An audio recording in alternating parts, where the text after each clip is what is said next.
Está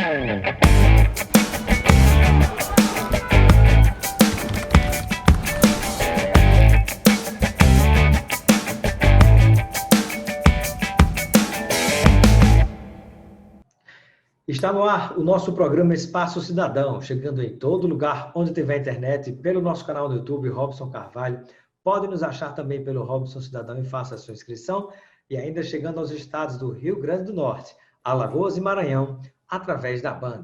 No programa de hoje vamos conversar com Antônio Cotas. Ele é membro do Corpo Diplomático Brasileiro, está no momento numa licença não remunerada e conosco vai falar sobre a própria carreira da diplomacia no Brasil e no mundo, né? O que é ser diplomata? O que é preciso para ser um diplomata, para ser um embaixador, para ser um cônsul? Como é que funciona tudo isso? E falar um pouquinho sobre a própria política externa brasileira.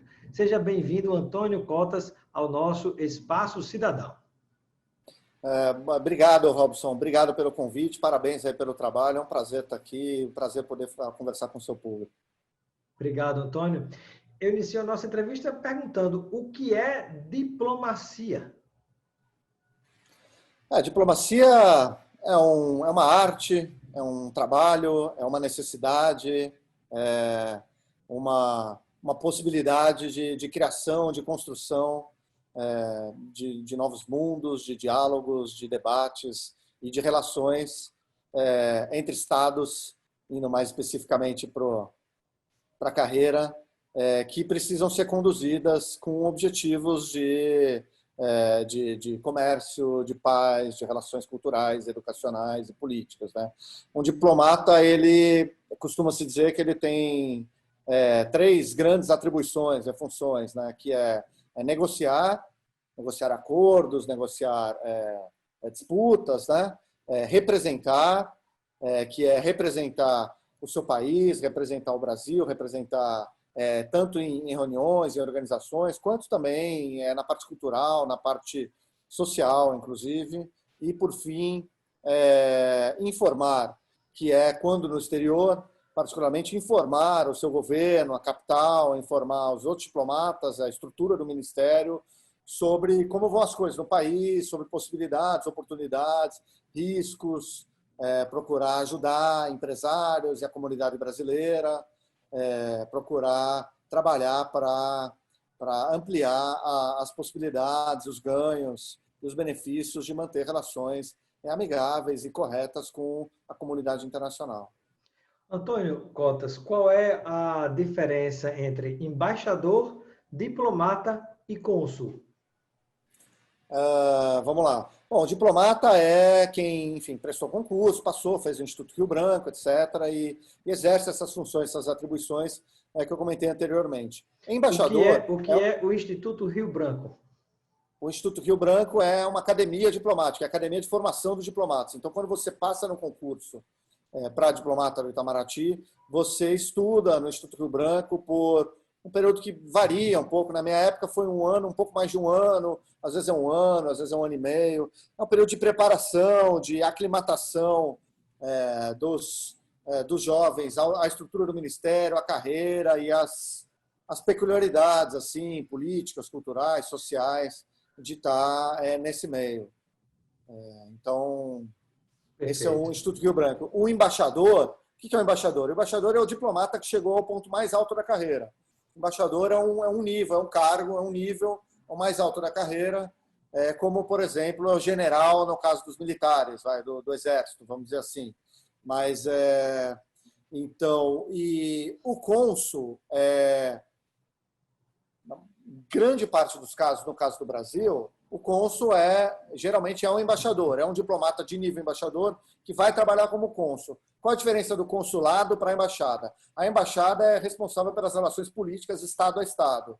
Então, vou dar um exemplo de onde eu servi. Eu servi em Washington. Em Washington, a gente tem uma embaixada do Brasil em Washington e você tem um consulado do Brasil em Washington. A embaixada discute assuntos de governo, debate assuntos de governo de Estado a Estado. O consulado, ele tem uma função mais administrativa, mais burocrática, mais de assistência à população brasileira que mora no local. Então, é questão de documentação, é questão de validar diplomas de um país a outro, a questão de prestar assistência ao brasileiro que está lá sem condições, ou sofreu um acidente, ou, sabe, o consulado tem uma parte importante de prestar assistência à comunidade brasileira que vive na região, no local. A embaixada, não. A embaixada é um negócio mais governo a governo, estado a estado.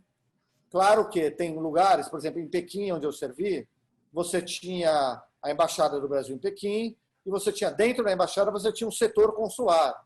Por que isso? Porque a comunidade brasileira em Pequim não tinha um número de pessoas que justificasse você ter um consulado autônomo.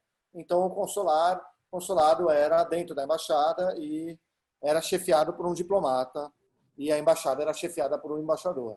Então, são algumas peculiaridades aí e é uma confusão bastante frequente aí que ocorre com o público em geral, e é compreensível que haja Mas todo cônsul e todo embaixador, ele é, antes de tudo, um diplomata. Sim, mas não necessariamente. Por exemplo, embaixador, você teve casos, por exemplo, do Itamar Franco, que foi embaixador em Roma. Sim, pode ser embaixador sem ter sido diplomata, por exemplo. Né? Pode ser embaixador. Caso, né? Embaixador é um cargo de nomeação privativa do presidente da República. Mesmo que não integre o corpo diplomático, né? Sim. Então, vamos supor, Robson, você em 2022 foi eleito presidente da República Federativa do Brasil. E eu faço parte do seu grupo político, eu te ajudei, então você chega lá e fala, não, vou nomear o Antônio, que é um cara que eu confio, uma pessoa diplomata, vou nomear o Antônio como embaixador em Berlim para cuidar das relações Brasil-Alemanha. Você pode nomear o presidente aí, um próximo presidente qualquer, pode nomear você embaixador em Washington, caso seja. É um cargo privativo de exercício do presidente da República. O que acontece aqui no Brasil, geralmente, o Itamaraty tem uma competência reconhecida, um profissionalismo reconhecido, é um corpo diplomático que trabalha de forma bastante harmônica e bem estruturada, então ocupa praticamente todos os postos. Agora, no governo atual, acho que tem 1 ou 2 postos que estão sendo ocupados por pessoas de fora da carreira diplomática. Se eu não me engano, a embaixada em Israel, e nomearam um general lá, uma coisa meio esquisita, um general com... Enfim, não vamos entrar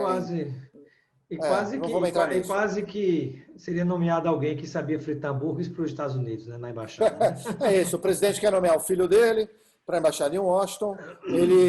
Legalmente ele poderia, entendeu? Legalmente ele pode nomear quem quiser. Tem vários seria países, um desastre do ponto de vista das relações diplomáticas, né?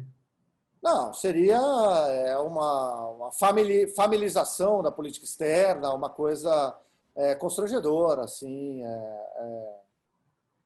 seria bastante prejudicial assim, ao Brasil, mas sem sentido, é inacreditável até que isso tenha sido discutido abertamente, que virou um tema político do país, mas felizmente disso nós estamos livres aí por enquanto. Perfeito. O Antônio Cotas, e uma outra pergunta que lhe faço é a respeito da sua visão, né? De qual é a importância, quando a gente pensa na diplomacia, na condução da política externa de um país, na condução das embaixadas no mundo inteiro, né, que nos representam enquanto país, qual a importância de se ter, digamos assim, uma metodologia firme, que respeite a história das relações entre os povos, que não se faça coisa na louca ou na doida, como muitas vezes se fala nas gírias do Nordeste. Qual a importância de se preservar, né, essa cultura interna da forma de se relacionar com outros países? Olha, eu diria que é essencial, né? Fundamental, porque a nossa cultura, nosso comportamento, nossas atitudes, nossos compromissos ao longo de décadas fazem parte do que nós somos, né? São constitutivos de nós, de nossa atuação no plano internacional. Então, nós temos aí ligações, importantes tradições no plano diplomático, historicamente no plano diplomático. Temos também os princípios constitucionais, né? O artigo 4º da Constituição elenca princípios que regem as relações internacionais, devem reger as relações internacionais do Brasil, e são balizas, né, Robson? São caminhos que o bom senso, a prudência, o pragmatismo impelem os gestores responsáveis, comprometidos com a população, né, com o todo da população, e não com setores, às vezes, radicalizados ou alvos aí de estratégias políticas discursivas, narrativas, né, com ou sem fake news. Enfim, nós temos aí um legado, uma tradição muito importante em termos de defesa da paz, da cooperação entre os povos, do multilateralismo, da importância da ONU, da importância da integração regional. Nós, brasileiros, nós sul-americanos, nós latino-americanos, seremos mais fortes o mais unidos que estivermos. Então, isso é um princípio constitucional também. E é a nossa boa tradição, né? Construir relacionamentos produtivos, interessantes e benéficos para todas as partes, com a vizinhança, com os países da África, manter boas relações com os Estados Unidos, com os europeus, preservar espaços de autonomia no plano internacional. O que acontece, né, Robson? O plano internacional é um plano que é o jogo dos grandes países, das grandes potências. Não há regras. As regras são definidas muitas vezes por relações de força e de poder. Então, um país como o Brasil é uma potência média, uma potência que não tem recursos militares, não tem ambições militares. Nós temos aí uma boa posição. E seria por isso, então, Antônio, que é importante para o Brasil desenvolver relações multilaterais, relações com diversos países, e não Sim. fazer um alinhamento automático com um único país? Sim. Sim, exatamente. Um alinhamento, um país da dimensão do tamanho do Brasil não pode se alinhar a nenhum outro país, porque não serve para a gente. O alinhamento, os interesses, as disputas, os interesses, as brigas dos Estados Unidos são as questões deles, não são as nossas questões. E principalmente se aliar com um presidente, né, com um político de um país, como foi, lamentavelmente, o caso do Brasil sendo conduzido por Jair Bolsonaro, que, na verdade, você teve a segunda derrota de Donald Trump nas urnas, né, porque na primeira eleição ele foi derrotado nas urnas, mas foi presidente, está presidente porque são as regras do colégio eleitoral nos Estados Unidos. Mas, na verdade, nós tivemos agora uma segunda derrota em colégio eleitoral e também nas urnas, mais uma vez, do presidente Trump. E isso, a forma como foi conduzido, esse cavalo de pau que se deu na condução da política externa brasileira e nas relações com outros países, com os Estados Unidos, né? Veja como é ruim você se alinhar automaticamente a um país, como é o nosso caso, e a uma pessoa deste país, né? Sim, você perfeita a sua colocação, Robson. Salientou no ponto. É uma aliança, não foi nem uma aliança com o Partido Republicano, foi uma aliança com o trumpismo, que é uma facção aí extremista do sistema político norte-americano, liderada pelo Trump, e que foi derrotada. Você colocou, foi derrotada 2 vezes. Foi, né? Que o colégio eleitoral americano tem suas peculiaridades ali, mas é isso. Então, muito arriscado, uma jogada arriscada, uma jogada infeliz, né? Não deu certo, não nos trouxe benefícios concretos, e agora vão ter que correr atrás do prejuízo aí. Claro que o Brasil é um país importante, o Brasil é um país com certo peso. Os americanos não vão brigar conosco por causa da nova administração americana. Pelo contrário, se o Brasil quer oferecer tudo que eles querem, se o Brasil quer servir bem aos americanos, eles vão agradecer e vão tocar o barco deles, né? Mas eles não vão se sujeitar a essa tentativa de formação de uma internacional extremista da nova direita mundial.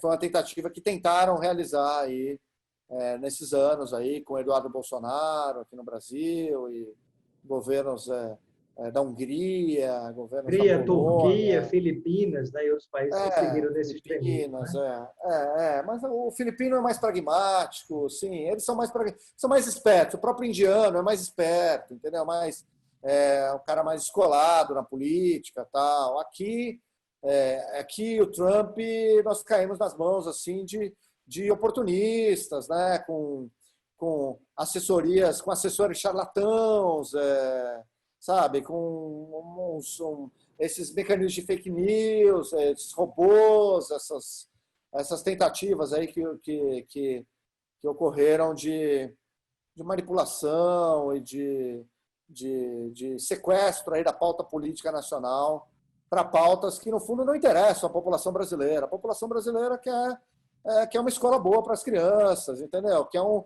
hospital, quer um sistema único de saúde funcionando bem. A população quer a estabilidade no trabalho, quer uma renda mínima. A população quer viver bem, viver melhor. A população não está pensando nessas grandes conspirações, nessas grandes maluquices aí que esse pessoal andou tentando construir. Sem dúvida. Felizmente, com a derrota do Trump, tiveram aí um revés muito importante.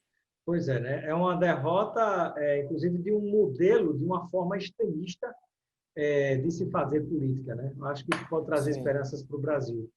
E eu pergunto a Antônio Cotas, acho que todo brasileiro quer saber isso, né? Frente aos prejuízos que nós sofremos pela má condução, estamos sofrendo até agora, não se sabe, ainda tem mais 2 anos pela frente, né? Se o presidente não cair, mas diante de tudo isso, eu gostaria que você me dissesse, né? É difícil recuperar? Em quanto tempo se pode recuperar tanta coisa bacana que estava construída na diplomacia brasileira que foi desconstruída completamente, né? Eu pergunto isso, mas sabendo que ainda há muitos países, né, que têm um carinho especial pelo Brasil, têm ótimas relações conosco e sabem que isso deverá ser considerado como uma espécie de soluço na política brasileira que nós estamos passando, né? Sim, os países são pragmáticos, né? Os norte-americanos vão ser pragmáticos, outros países são pragmáticos também, a eles interessa A manter própria China relações. também, A China, a muito China e tantos pragmática. A outros. China, onde eu servi na China, eles são extremamente pragmáticos, eles não estão interessados em exportar a ideologia deles, em várias coisas. Eles querem construir o que é bom para a população deles, né? Para o Estado, para o partido. Robson, eu acho que em alguns aspectos tem um custo grave, né? Um custo difícil, que é o custo de reputação, o Brasil estava ali numa linha, aí de repente entrou o Temer numa linha um pouco diferente, assim, entrou, sabe, do nada, e de repente entrou esse Bolsonaro e virou tudo de pernas para o ar. Agora o Brasil está querendo dizer que voltou ao normal, que está tudo bem, esquece isso aí, apaga essas mensagens aí do WhatsApp, sabe? Apaga essa história, vamos dar um reset, mas tem um custo, né? Um custo de reputação, um custo de credibilidade, né? Tem um custo. Agora, vamos trabalhar, vamos procurar reconstruir isso daí, vamos olhar para frente e procurar corrigir desvios, né? Os desvios têm que ser corrigidos imediatamente, e a credibilidade vamos procurar reconstruir ao longo do tempo. É complicado porque deixa desconfiança entre outros antigos parceiros, né? Deixa cicatrizes, deixa mágoas, mas as relações internacionais tendem a ser um campo pragmático, Robson. Os países têm interesses e é do interesse dos países manter boas relações com o Brasil, então, por variadas razões. Então, eu acho que dá para sair dessa situação. Claro que eu não acredito que isso vai acontecer nesse governo. Esse governo eu acho muito difícil. Pode até, de repente, mudar o chanceler, botar um chanceler mais aí próximo aí da comunidade empresarial, que para agradar os 7 setores. Mas, mesmo assim, eu acho que doses variadas de radicalismo vão permanecer. E tem um custo aí pessoal, né, na figura do presidente Jair Bolsonaro, que já é uma figura bastante mal vista no plano internacional. Então, é difícil desfazer, né, Robson? Quando você, na Sem dúvida. política, quando você ganha o carimbo de alguma coisa, na E política, ou essa na marca, sendo ele sociedade. representante do povo brasileiro, né, quer queiramos todos ou não, mas é representante do povo brasileiro, mas Sim, acaba deixando marcas, né, que é impressa sobre todos nós, né? Então, quando se um pensa, pouco. ele é o presidente do Brasil, né? Então, o que ele fizer de bom ou de ruim estará nos representando, né? E aí eu gostaria de saber, Antônio, já próximo da gente finalizar nossa entrevista, quem são os grandes nomes, os grandes vultos da história da diplomacia brasileira que ajudaram a construir o nosso legado nesta área que hoje se passa, infelizmente, por esses momentos de ameaça? Boa pergunta, Robson. Eu vou Poderia ir mais lá atrás, falar do Alexandre de Gusmão, do Barão do Rio Branco e do Visconde de Tralalá, daquele histórico mais distante aí das pessoas. Acho que, enfim, o Barão do Rio Branco tem que ser citado, claro, negociou, conseguiu o grande feito de negociar nossas fronteiras pacificamente, via acordos, via mediações. Então, é um grande feito, né? Nós temos fronteiras aí com 10 países, se eu não me engano, e é um país gigantesco como o Brasil. Basta olhar para a Ásia, você vê que China e Índia ainda não estão com as suas fronteiras totalmente definidas. E tem questões ali, os russos têm questões ainda, enfim, todos os grandes países têm. Os norte-americanos construíram o seu território via guerras, via aquisições forçadas ou não, via extermínio dos povos indígenas, numa escala ainda maior do que a ocorrida aqui no Brasil. Né? Então, agora, indo para os anos para as décadas mais recentes, né, eu estaria Santiago Dantas, né, chanceler ali no início dos anos 60, que é um marco assim da política externa independente, de uma política externa brasileira autônoma, altiva, independente, que não se alinhava diretamente com o bloco dos Estados Unidos, não se alinhava diretamente com o bloco dos soviéticos, procurou construir ali uma terceira via, um meio de campo ali com outros países não alinhados e deixou um legado muito importante aí para o Brasil em termos aí de tradição, de independência, de autonomia, de altivez.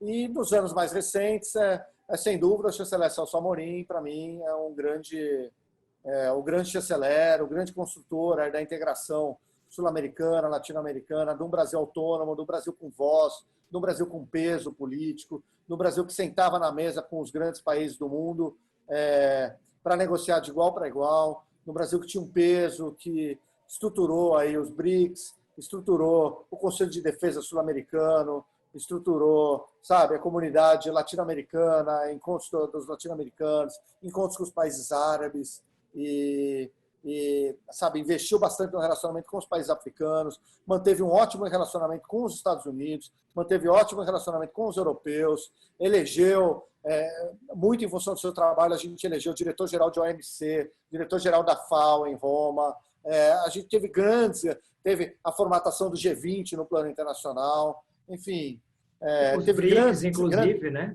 Os BRICS, claro, teve grandes avanços e construiu um legado muito importante. Claro que depois a conjuntura política no Brasil é radicalizada, é extremista e superficial, arrastou aí a política externa brasileira para um campo aí de fake news, de agressões e de violências aí, históricas, inclusive, que obliteraram, enevoaram um pouco esse legado, mas a história vai fazer jus aí ao trabalho do ministro Celso Amorim, ao trabalho também de chanceleres que o precederam também, sabe? Nos governos Fernando Henrique Cardoso, no governo Itamar Franco, no governo Collor, inclusive, com a Rio 92.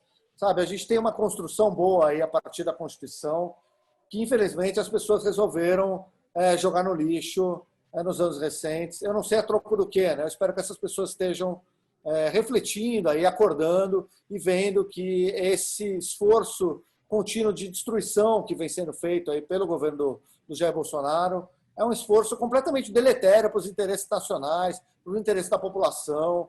É inacreditável você querer jogar na mesma vala, jogar no lixo, como o Paulo Guedes também é dessas, né, que acha que o governo do PSDB e do PT foram a mesma coisa.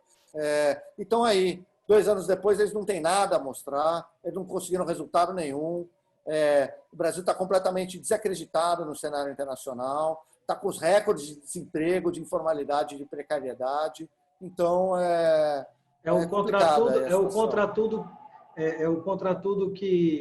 contra tudo isso que é estar, né, mas sem dizer que vai botar no lugar, né?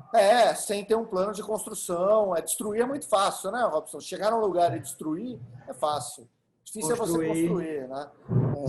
Enfim, e isso havia sido feito no Brasil um pouco mais à esquerda, um pouco mais à direita, mas tinha um norte ali, né? E hoje isso perdeu, mas como eu disse na resposta anterior, acho que dá para reconstruir. até em função disso, né, Rob, se você me permitir falar um pouquinho do Instituto Diplomacia para a Democracia, do programa Renascença. Eu abri aí, com a pandemia, eu abri aí um instituto, né, sobre diplomacia, sobre democracia, chama Instituto Diplomacia para a Democracia, e, por enquanto, ele é um fórum de debates virtual, ele procura fazer debates, conversas, e tem textos, tem documentos no site também, mas ele tem feito isso, e mais recentemente, nos últimos meses, foi lançado um programa Renascença, que é um programa que procura aí apontar metas e objetivos para nós reconstruirmos a política externa brasileira num pós-Bolsonaro, né? Então, ele foi elaborado por diplomatas, um pouco por acadêmicos. Onde se encontra esse material? Tem um site, Antônio? www.diplomaciaparademocracia.com.br. É o site onde tem tudo. Aí tem uma página no Facebook, tem um Instagram, tem um canal no YouTube. Do site é fácil ali se situar.